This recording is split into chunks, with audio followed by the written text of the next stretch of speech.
Hey, welcome to another edition of Rockin Comics. I'm Zach. I'm Amy. Today on the show, normal stuff. Comics, Rockin Comic, Amy's awesome. Only this time, a kind of double dip of Amy's awesome. What? It kind of overflows into just plain awesome. So that's awesome. It is the awesome. And if it weren't for you, it probably wouldn't happen. That's true. That is true. And plus, today, guess who overslept? There you go.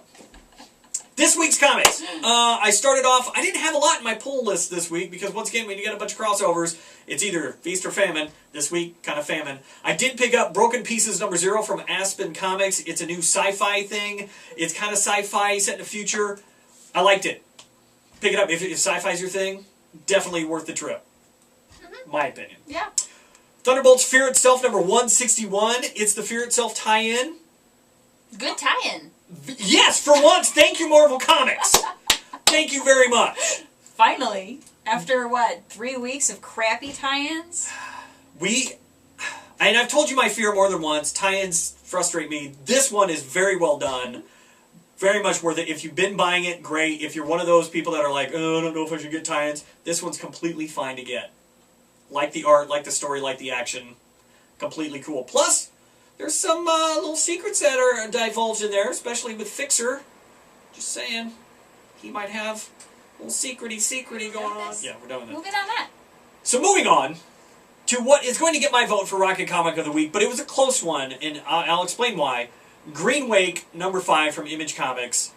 It wraps up the first story arc, which was initially supposed to be a miniseries, now it's continuing, so thumbs up to Image for picking this book up. I think it's really good. It's a different kind of story. It's so well written, very smart. The art is Psycho Bizarro, nightmare-y good. The story is Psycho Bizarro, nightmare-y good, and it has a very good wrap-up to the first story arc, so that's why it gets my Rockin' Comic of the Week. I'm a big fan. You're not a big fan of horror comics, #1. Right. So I read the first one, and I liked it, and I really liked the art, but I was like, this is just not my thing.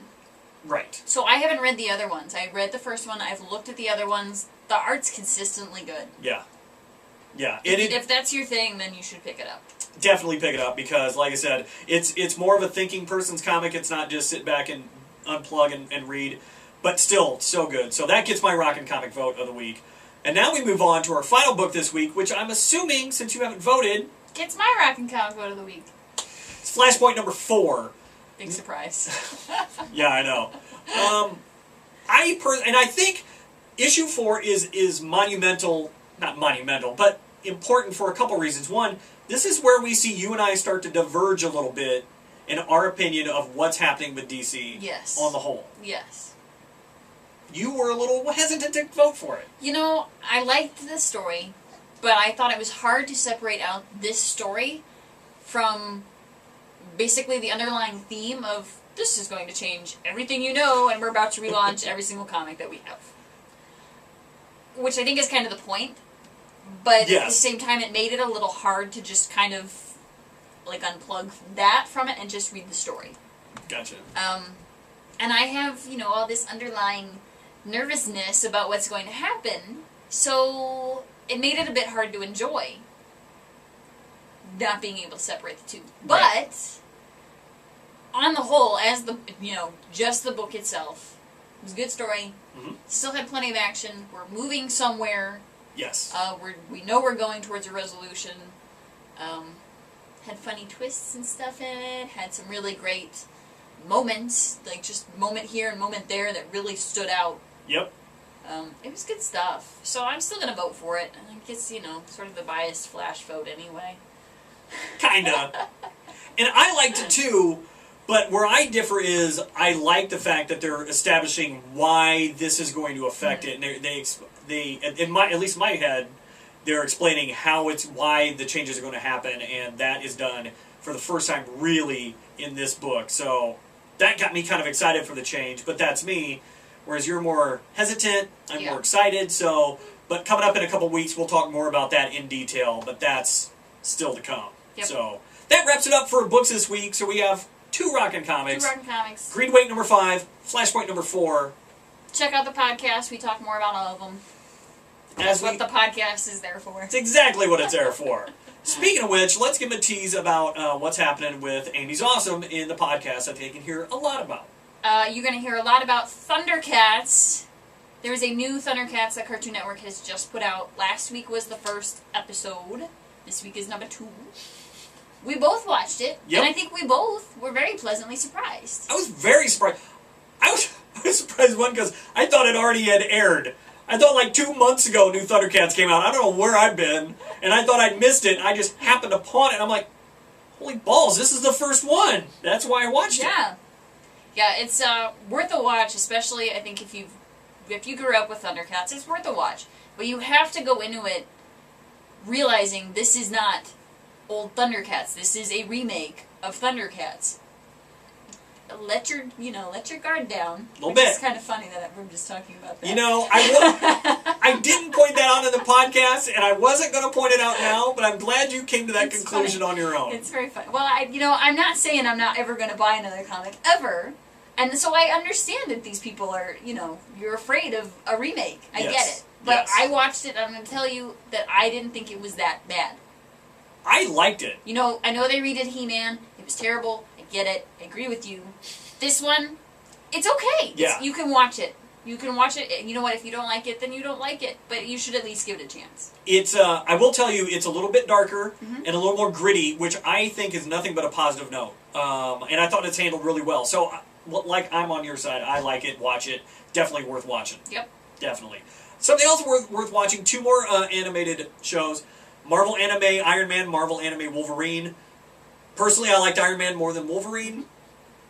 I think because, as we talk in the podcast, I buy into Tony Stark and Iron Man more than I bought into the voice acting of Wolverine.